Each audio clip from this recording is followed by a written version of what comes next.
All right, so today we're going to be talking about Wegener's fossil evidence.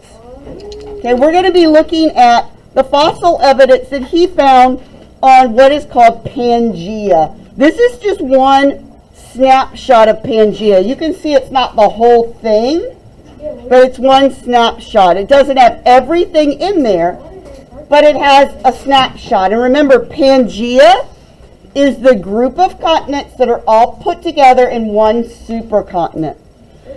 So our first evidence is this land reptile. And if it's a land reptile, can it be swimming? No. A land reptile generally doesn't swim. So we're going to color this area. Okay, and our land reptile was able to walk across the land from Africa to South America.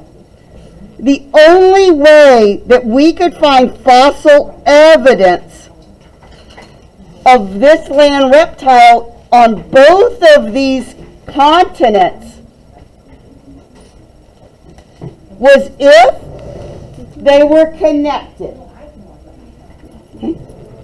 Because this animal couldn't swim from South America to Africa. He had to be able to walk across. So this was one piece of evidence. This land reptile that Wegener found had fossils on both sections, which led them to believe that this is one time it was connected. All right. We're going to look at our next one. We're going to go down here. This is actually a freshwater reptile, which means it could have gone into lakes and rivers, but it couldn't survive if it tried to cross an ocean.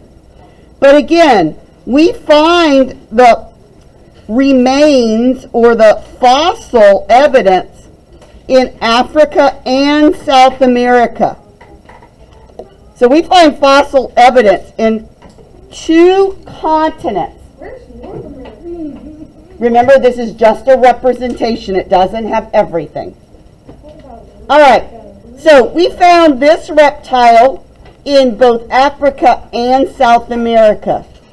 So again, the only way it could have gotten here is if it could walk or follow a river.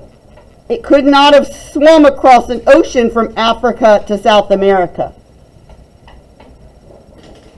All right, our next one is up here in the top, and it's a land reptile.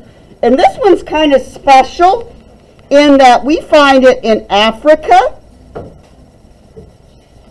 They found fossils in India and all the way down in Antarctica. What's really special about that is, if you think about it, and you think about climate, would an animal who lives in an African climate be comfortable in an Antarctica climate? No, it would not.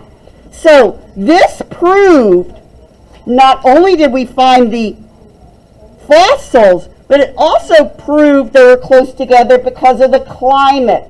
We wouldn't have this same animal living in these very different climates. If they were all together in one supercontinent, these climates would all be similar, and this animal would be comfortable right there. But because this is now way down here and it's cold, that animal wouldn't have lived there. All right, and our last piece of evidence is a plant evidence. Okay, and look, it spans South America, Africa, India, Antarctica, and Australia. Okay, one of the most common ways that plant seeds move is wind, water, and animals. Animals often pick up the seeds on their fur and they move around. Miss Young. They move around and that seed falls off. But we also want to think about climate. Would a fern or a green plant be happy in an Antarctica climate where it's really cold? No. So that tells us that this climate at one time was all the same. These were all grouped together. And these seeds traveled generally by the wind in little places and by animals traveling throughout these different sections of our supercontinent called Pangaea. All right, so this is our fossil evidence. It clearly shows that at one time all of these continents were joined in one continent, and the animals and plants could freely move around this area.